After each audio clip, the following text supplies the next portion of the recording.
Okay, question number 12 आज start करेंगे हम। ठीक है, इनकम्प्लीट रिकॉर्ड्स का। इनकम्प्लीट रिकॉर्ड्स के चैप्टर के अंदर नॉर्मली हमारी इनकम स्टेटमेंट और एसओएफपी बनानी होती है, उससे पहले लेकिन कुछ वर्किंग्स होती हैं जो कि करनी पड़ती हैं। ठीक है, अब जरा देख लेते हैं क्या है क्वेश्चन में। Aziz has been in business for several years but does not keep proper books of accounts. He provides you with the following list of balances for the financial year ended 30th June 2011. अच्छा, calculate क्या करना required. Calculate the purchases of goods for resale. Purchases निकालनी है आपको। Purchase के लिए basic आसान तरीका क्या है? परचेज का आसान तरीका ये है कि हम परचेज लेजर कंट्रोल अकाउंट बना लें एक। ठीक है,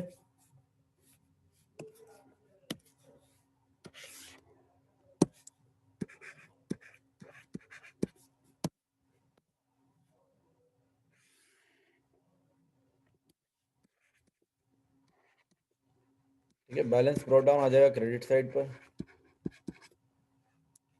ट्रेड पेबल्स का balance brought down credit side पर, और बैलेंस कैरी डाउन आ जाएगा डेबिट साइड पर।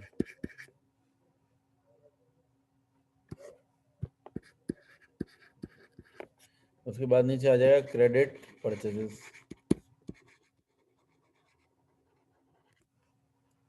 ठीक है, क्रेडिट परचेजेस हमें निकालनी है। यहाँ आएगा बैंक। पेमेंट टू सप्लायर कितना है? 88,600। ठीक है, अच्छा। और इसके अलावा डिस्काउंट रिसीव्ड वगैरह तो कुछ नहीं है, रिटर्न आउटवर्ड्स भी नहीं है। तो बैलेंसिंग फिगर जो होगी वो क्या हो जाएगी हमारी? परचेजेस हो जाएंगी बैलेंसिंग फिगर। ठीक है, heavier side minus lighter side करेंगे, जो बैलेंसिंग फिगर होगी वो हो जाएंगी परचेजेस। ठीक है, निकालो बैलेंसिंग फिगर क्या आ रही है।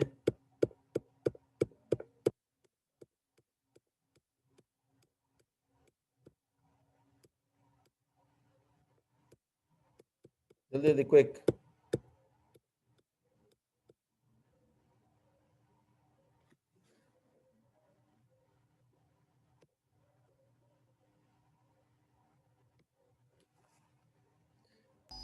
102200 102200 तो टोटल आ जाएगा ना। 1022 88,200 102200 और ये आ रहा है 88 200 आ गई परचेजेस। ठीक है, जब फिर कैलकुलेट टोटल सेल्स। सेल्स के लिए बन जाएगा SLCA, sales ledger control account.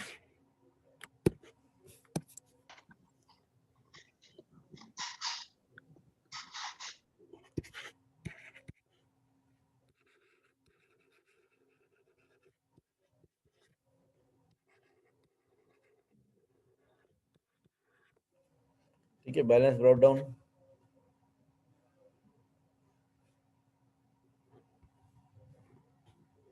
Cell ledger control account में आ जाएगा 18,000।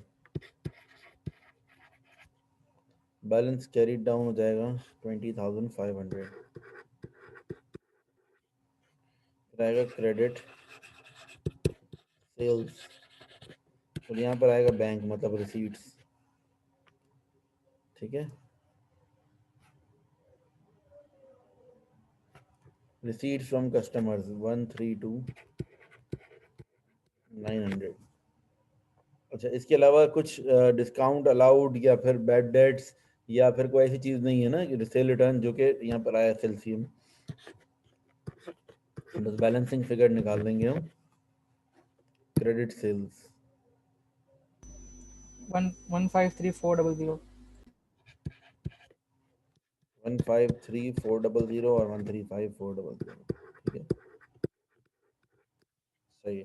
SLC हो गया, PLC भी हो गया। अब क्या करना है? Aziz earns a uniform gross profit of 40% on all his sales. ठीक है, early in 2012 he had a flood in his premises which damaged some of the inventory and it made it impossible to sell.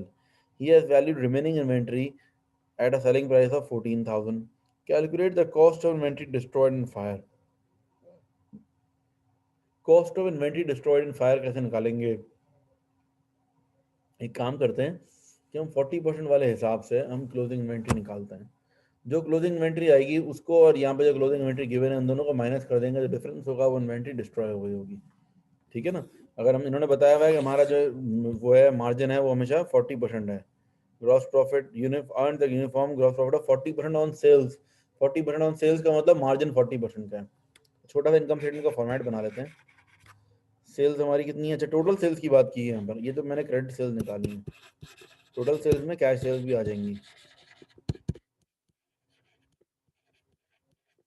Cash sales कितने की हैं देखो यहाँ लिखी हुई हैं। कैश सेल्स हैं आपकी 6600 की। तो टोटल सेल्स कितनी आ जाएंगी? ये जाएंगी 142,000 142,000 ये सेल्स हो गई। लेस करेंगे कॉस्ट ऑफ सेल्स।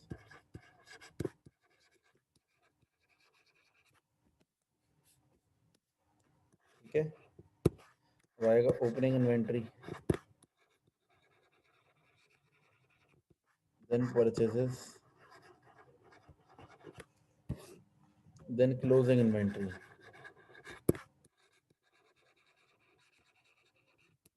अच्छा भाई, ओपनिंग इन्वेंट्री कितनी है देखो। ओपनिंग इन्वेंट्री है 6000, 6000। Then purchases 88,200। क्लोजिंग इन्वेंट्री हमें नहीं पता। क्लोजिंग इन्वेंट्री हमें नहीं पता, ये वाली क्लोजिंग इन्वेंट्री नहीं ले सकते, ये तो फ्लड में डिस्ट्रॉय होने के बाद की बची भी है। क्लोजिंग इन्वेंट्री होनी कितनी चाहिए वो हमें निकालनी है अभी। अच्छा, हमें ये बताया हुआ है ग्रॉस प्रॉफिट मार्जिन कितना है, 40% है। तो ग्रॉस प्रॉफिट कितना होगा हमारा? 142,000 का 40% लगाएंगे तो मार्जिन आ जाएगा। ठीक है ना, 142,000 का जरा 40% लगाओ।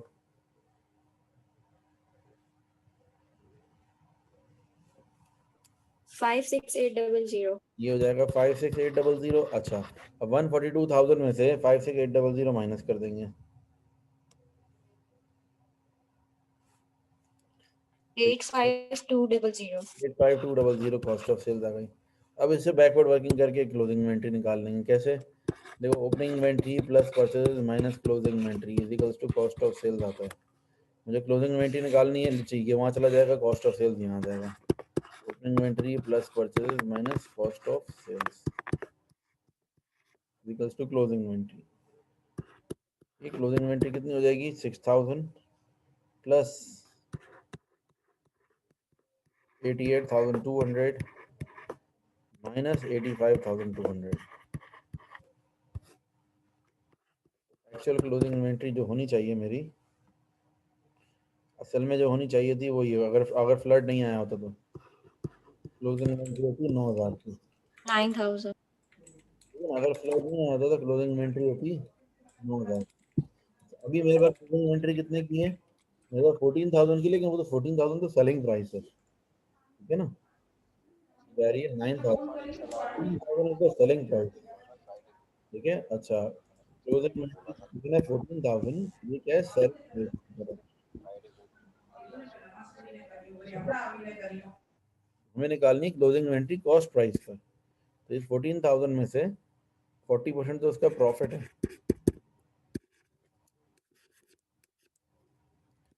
14,000 का 40% लगाओ,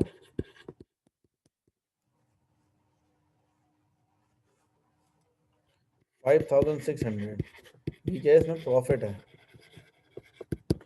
तो कॉस्ट प्राइस क्या होगी?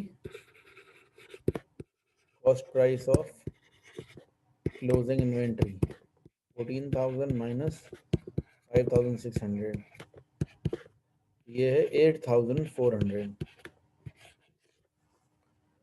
अच्छा, अब मैं समराइज कर देता हूँ अपनी बात को कि मेरी क्लोजिंग इन्वेंट्री आनी चाहिए कितनी? 9,000, लेकिन क्लोजिंग इन्वेंट्री है कितनी? 8,400। इसका मतलब है 600 की इन्वेंट्री क्या हो गई हमारी? लॉस्ट हो गई। ठीक है, 600 रुपए की इन्वेंट्री डिस्ट्रॉय हो गई फायर के अंदर, फ्लड के अंदर। ठीक है, ये क्लोजिंग इन्वेंट्री है जो कि अकॉर्डिंग टू कैलकुलेशन, मतलब बिफोर फ्लड। फ्लड नहीं आया होता तो इतनी थी। ये है क्लोजिंग इन्वेंट्री आफ्टर फ्लड।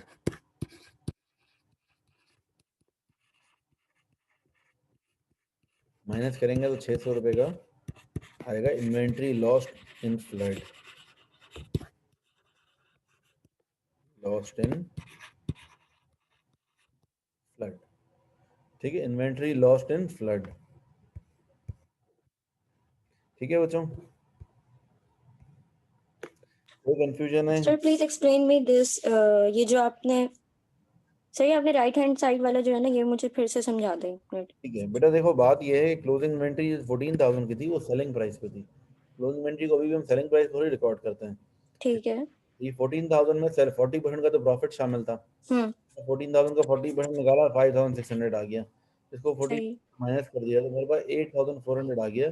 तो ये मेरी कॉस्ट प्राइस है। इन्वेंटरी कॉस्ट प्राइस हमेशा देखी जाती है, सेलिंग प्राइस तो भी देखी जाती है। ठीक है, ओके सर, थैंक यू। अच्छा भाई आगे चलते जी। हैं। नेक्स्ट पार्ट में बोला हुआ है क्या द व्हीकल, अच्छा इसके बारे में मैं कॉपी कर लेता हूँ दोबारा नीचे इसको ना।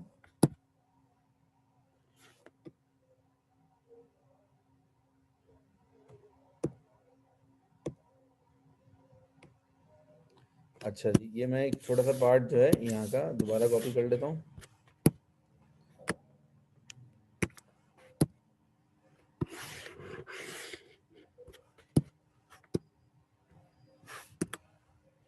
The vehicle which Aziz sold during the year ended 30th June 2012 has been purchased on 30th September 2009 for 16,000. ठीक है, Aziz depreciates his vehicles at 25% per annum using straight line method. He charges full year depreciation in the year of purchase and none in the year of disposal. Basically कौन सा method follow करता है ये? Year end policy follow करता है। He received 5,000 as trade allowance for the new vehicle. Calculate the profit or loss on the disposal of vehicle. देखो अजीज ने जो है ना एक व्हीकल बेची है, ठीक है, और ये व्हीकल्स ने खरीदी थी 16,000 की। कब ली थी? 30 सितंबर 2009 को। 30 सितंबर 2009 को खरीदी थी। अच्छा, अब रूल ये है कि फुल ईयर डेप्रिसिएशन चार्ज करनी है in the year of purchase and no depreciation in the year of disposal. 2009 में खरीदी थी, यानी कि ईयर एंड कब हुआ इसका? 30 जून 2010 को ईयर एंड हुआ होगा। एक साल हो गया। फिर उसके बाद 30 जून 2011, ये दूसरा साल हो गया। अब 30 जून 2012, ये तीसरा साल है, इस साल के दौरान बेची है। कब बेची है इसने? 30 जून 2012। इसने जो है क्या कहते हैं, during the year the vehicle sold during the year ended 30 जून 2012। इसको नहीं लेंगे क्योंकि लिखा हुआ है कि जिस साल में खरीदी है depreciation is charged, he charges a full year depreciation in the year of purchase and none in the year of disposal. Aziz जो है जिस साल व्हीकल खरीदता है उस साल पूरे साल की डेप्रिसिएशन लगाता है, लेकिन जिस साल बेचता है उस साल कोई डेप्रिसिएशन नहीं लगाता। तो पहले साल जो है इसने जब ली है तो पूरे साल को कंसिडर करेंगे। हालांकि 30 सितंबर को ली है इसने, साल शुरू होने के 3 महीने बाद व्हीकल खरीदी है, लेकिन पूरा साल लेंगे, कंसिडर करेंगे। दूसरा भी पूरा साल, तीसरे साल में कोई डेप्रिसिएशन नहीं लगेगी। सही है। 16,000 की जो उसकी व्हीकल थी उसके ऊपर 25% का डेप्रिसिएशन है और मल्टीप्लाइड बाय 2 ईयर्स। 16,000 का 25% 4,000 आ जाएगा, इंटू 2 ईयर 8,000 आ गया। ये हो गई एक्यूमुलेटेड डेप्रिसिएशन। अच्छा, अब क्या बताया हुआ है हमें? चेक प्रॉफिट या लॉस निकालना। हम चाहें तो डिस्पोजल अकाउंट भी बना सकते हैं इसके लिए। अगर मैं डिस्पोजल अकाउंट बना लेता हूँ, डिस्पोजल अकाउंट क्या होता है? डिस्पोजल अकाउंट में डेबिट साइड पर आती है कॉस्ट। कॉस्ट कितनी थी? 16,000। यहाँ लिखेंगे क्या चीज़ है ये? व्हीकल है। यहाँ लिखेंगे एक्यूमुलेटेड डेप्रिसिएशन 8,000। और सोल्ड आउट कितने में की है? लिखा हुआ है he received 5,000 as trade in allowance. Trade in allowance का मतलब ये होता है जब हम कोई एक्सचेंज कर रहे हो ना चीज़। मेरे पास एक व्हीकल है, गाड़ी है, मैंने बोला ये गाड़ी शोरूम वाले को ये आप ले लो, मुझे नई भाई गाड़ी दे दो और डिफरेंस बता दो। डिफरेंस नहीं बताएगा अभी भी वो। शोरूम वाला कहेगा भाई मैं आपकी पुरानी गाड़ी जो है वो 5,000 में ले रहा हूँ और आपको नई गाड़ी जो है वो 8,000 में दे रहा हूँ, तो डिफरेंस 3,000 का हो गया खुद ब खुद। ठीक है ना। लेकिन ये दो अलग अलग ट्रांजेक्शन के तौर पर ट्रीट होगा, ये एक ही ट्रांजैक्शन नहीं ट्रीट हो सकती। ठीक है, तो आपको क्या करना है, 5,000 रुपये की ये हम इसको सेल कंसिडर करेंगे। हम ये कंसिडर करेंगे कि हमने 5,000 में पुरानी वाली व्हीकल को बेच दिया। ट्रेड एंड अलाउंस का मतलब कि कितने में हमने बेचा है इसको। तो डिफरेंस होगा वो आ जाएगा गेन या लॉस। 16,000 माइनस 13,000, 3,000 का आ जाएगा। इस साइड पर आया है, इसका मतलब लॉस है। अगर ये डिफरेंस जो है वो डेबिट साइड पर आता तो ये गेन होता। ठीक है, लॉस ऑन डिस्पोजल है ये 3000 का। ठीक है बच्चों, I repeat once again, debit disposal account बनाया, डेबिट साइड पर व्हीकल की ओरिजिनल वैल्यू आ गई, क्रेडिट साइड पर उसका एक्यूमुलेटेड डेप्रिसिएशन आ गया, उसके नीचे बैंक आ गया कितने में बेचा हमने, और फिर जो बैलेंसिंग फिगर है वो गेन या लॉस। अगर डेबिट साइड पर आता तो वो गेन होता, और क्रेडिट साइड पर आया इसलिए ये लॉस है। ठीक है, अच्छा अब क्या बोला हुआ है, Aziz depreciates his fixtures at 10% per annum using reducing balance method. He also wants to create a provision for doubtful debt of 3% of trade receivables. At 30th June, he had prepaid expenses of 320. ठीक है, calculate required prepare Aziz income statement for the year ended 30th June 2012. Income statement बनाओ। Income statement अब कैसे बनाएंगे, देखो कहते हैं income statement के लिए आपको बस ग्रॉस प्रॉफिट तक तो सारा कुछ वैसे भी ऊपर हमने बना ही लिया था फ्लैट की वर्किंग के लिए। अब आगे इनकम स्टेटमेंट कंटिन्यू कर लेंगे, पर हेडिंग डालेंगे अजीज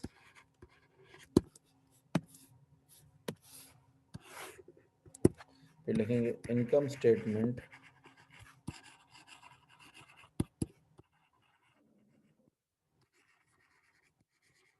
फॉर द ईयर एंडेड। ठीक है, income statement for the year ended 30th June 2012।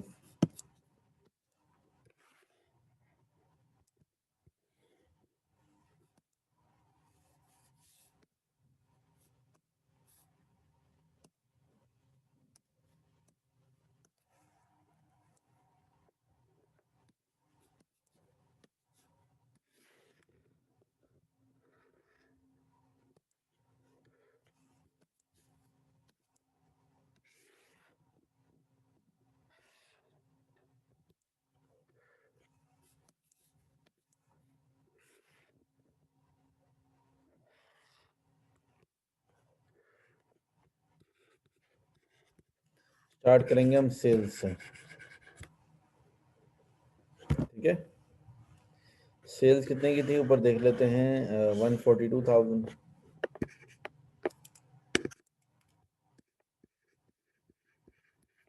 Less cost of sales.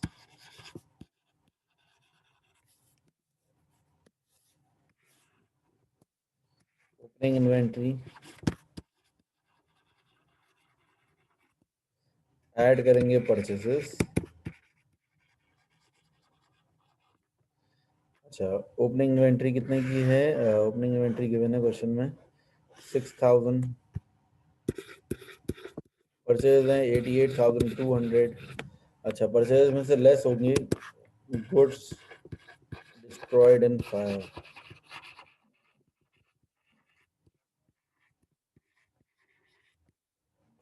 कितने के 600 के। फिर लेस होगा क्लोजिंग इन्वेंट्री। अच्छा, क्लोजिंग इन्वेंट्री कौन सी लेंगे, क्लोजिंग इन्वेंट्री लेते हैं फिजिकल काउंटिंग से, मतलब जो फायर में डिस्ट्रॉय हो गए वो हो गए, अब जो बच गए हैं वो आएंगे क्लोजिंग इन्वेंट्री में। कितने के हैं, 8,600, 8,400 सॉरी। ठीक है, यहाँ से आ जाएगी closing inventory. Gross profit calculate कर लो, पहले कॉस्ट ऑफ सेल्स निकाल लो फिर ग्रॉस प्रॉफिट निकालो।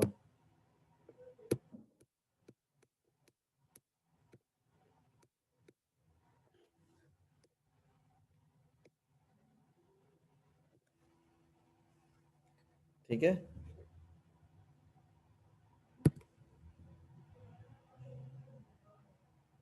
टोटल कर लो बच्चों क्या, सर कॉस्ट ऑफ सेल आ रही है 85200 85200 माइनस करेंगे तो आ जाएगा एंड 56800।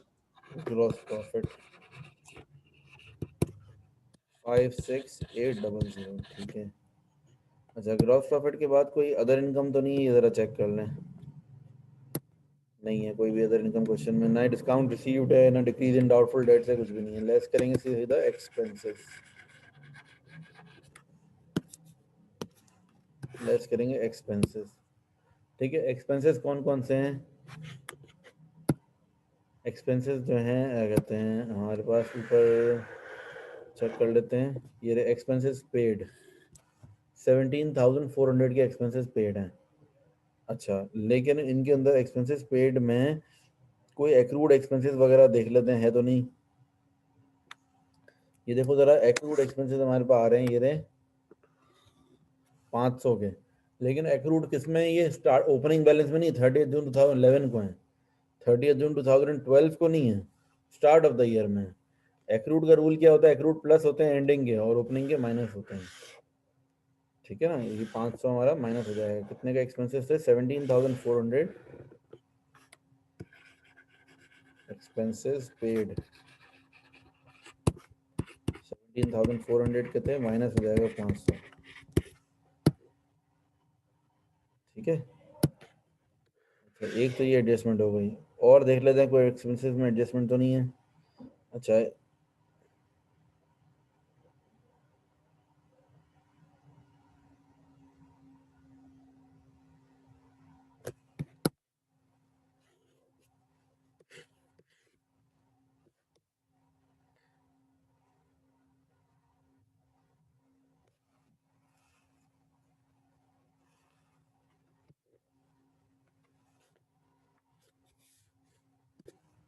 एक तो लॉस ऑन डिस्पोजल आ जाएगा,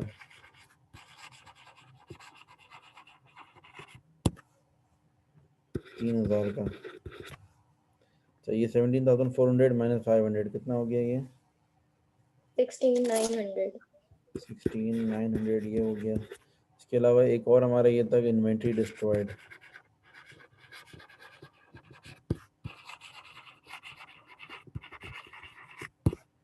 बाय फ्लड, 600 का ये हमारा एक्सपेंस था। ठीक है ना, इन्वेंट्री डिस्ट्रॉयड बाय फ्लड। अच्छा, इसके अलावा देख लेते हैं, थेफ्ट है या फ्लड है?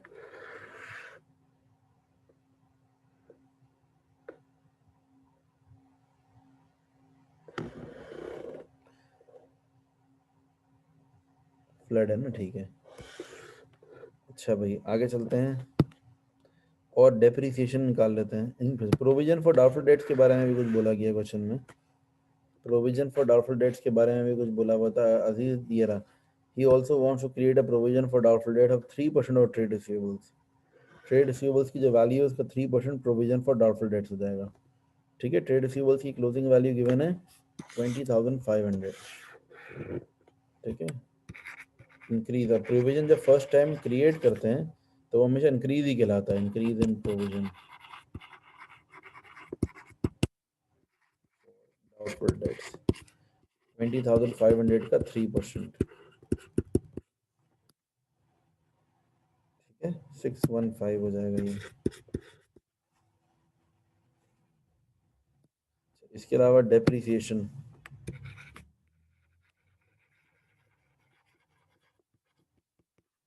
depreciation on fixtures and fittings और depreciation on vehicles। दो तरह की depreciation आएंगी हमारे पास। ठीक है, अच्छा, fixtures and fittings की depreciation निकालते हैं और vehicles की निकालते हैं। fixtures and fittings हमारे पास ऑलरेडी कितने के थे? fixtures and fittings start of the year में कॉस्ट थी fixtures and fittings की 48,000। अच्छा, नेट बुक वैल्यू थी उनकी 32,000। सही है। अच्छा, और परसेंटेज क्या बताई हुई है? फिक्सचर एंड फिटिंग्स के ऊपर जो डेप्रिसिएशन हमें अप्लाई करनी है that is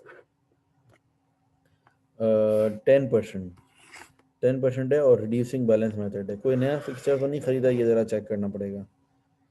purchase of vehicle तो हुई है, लेकिन परचेज ऑफ फिक्सचर्स नहीं है। ठीक है ना, तो फिक्सचर्स एंड फिटिंग्स जो है 32,000 उसकी नेट बुक वैल्यू थी, इसके ऊपर हम 10% अप्लाई कर देंगे। 32,000 के ऊपर 10%, 3,200 हो जाएगा। अच्छा, फिर व्हीकल्स पर आते हैं।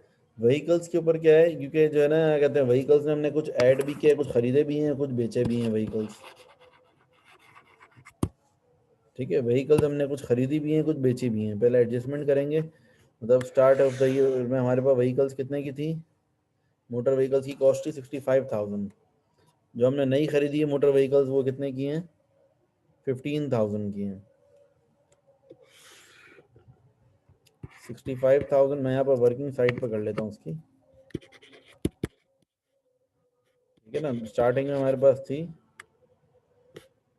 फिर एडिशंस की हमने, फिर डिस्पोजल की, बैलेंस सीडी आ जाएगा यहाँ से। ठीक है, स्टार्टिंग में हमारा व्हीकल्स थी 65,000 की, नई व्हीकल्स खरीदी 15,000 की, डिस्पोजल की 16,000 की। यहाँ से बैलेंस सीडी आ जाएगा व्हीकल्स का। सर 15,000 की तो नहीं खरीदी, 16 है। देखो न्यू व्हीकल जो आपने खरीदी है दैट इज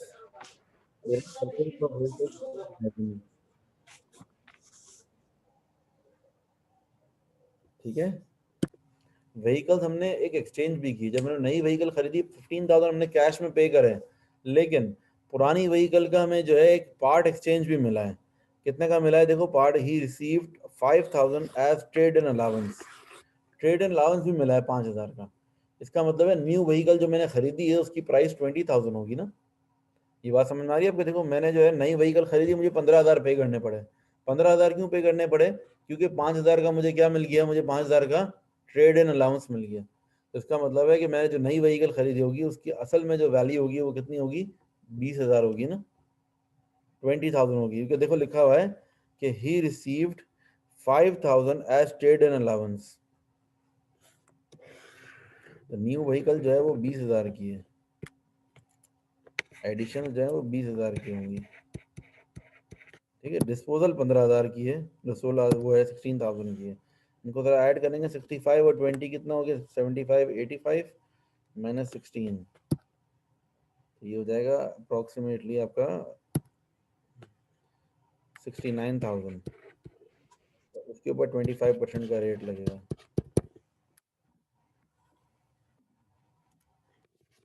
25% लगा देंगे परसेंटेज, 69,000 का 17250। 1725।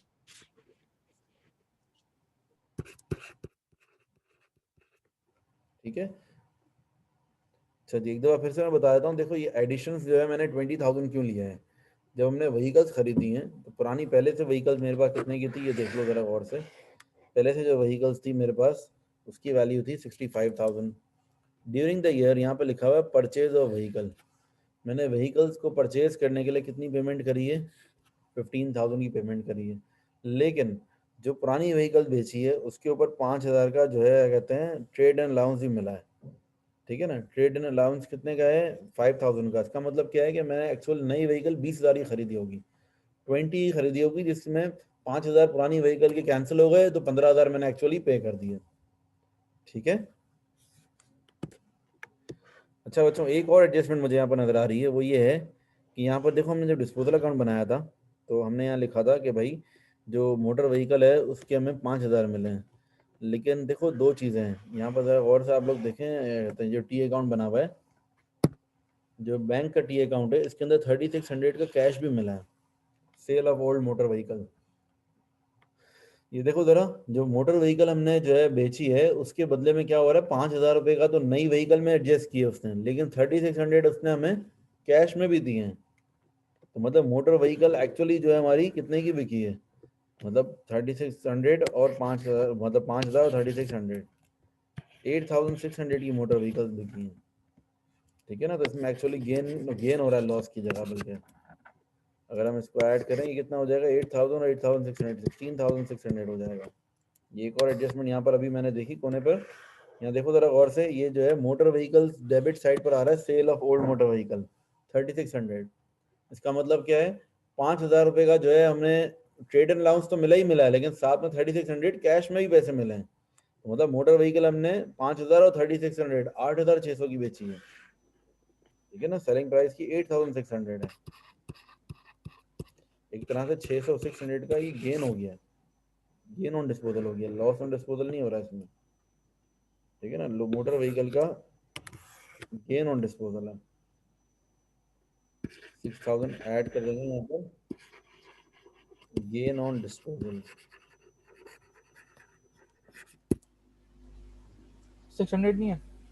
600, सॉरी 600, ठीक है। 600 का ये गेन ऑन डिस्पोजल है, ठीक है बच्चों। इसमें कोई कंफ्यूजन है किसी को तो पूछ सकते हैं। Yes, any problem? देखो ये जो मैंने अभी एडजस्टमेंट की है, इसमें कोई प्रॉब्लम है तो पूछ सकते हैं आप लोग।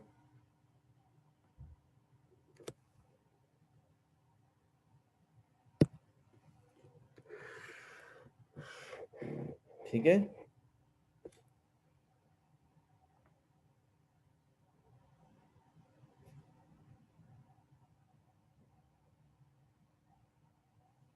Yes, any problem, any confusion?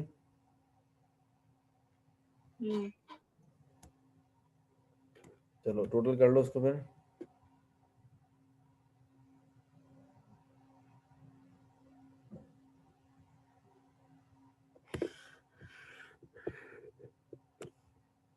इन सबको ऐड कर लेंगे, टोटल एक्सपेंसेस हो जाएंगे।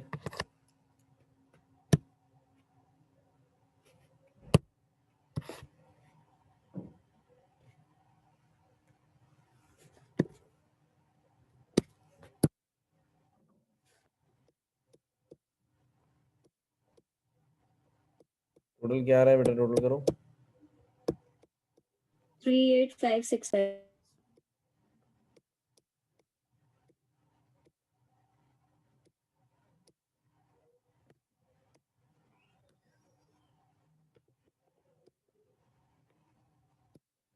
बताया 38, 565। ठीक है, इसको माइनस कर देंगे ऊपर से। देखो 56,800 में 600 प्लस होगा और ये माइनस होगा, तो फिर आ जाएगा आपका profit, profit on, profit for the year.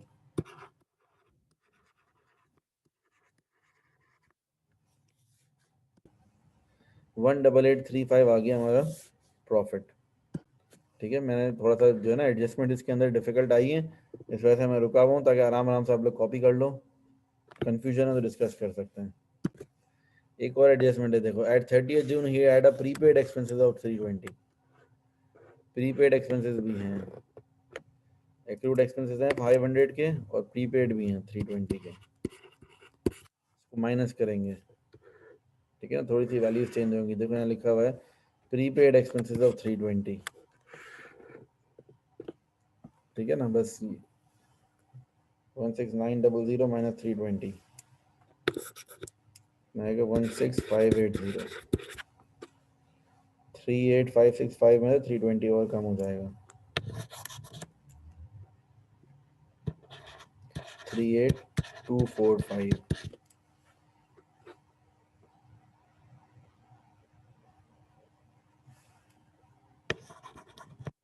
ये देखो 19155, ठीक है। देखो एक्सपेंसेस जो हैं वो प्रीपेड थे क्लोजिंग के अंदर, और एक्रूड जो थे वो ओपनिंग में थे, तो इसलिए दोनों ही माइनस हो गए। एक्सपेंसेस का रूल क्या होता है कि अगर जो है कहते हैं प्रीपेड और एक्रूड का बैलेंस ब्रॉड डाउन के अंदर क्या होता है और बैलेंस कैरी डाउन में ऑपोजिट होता है।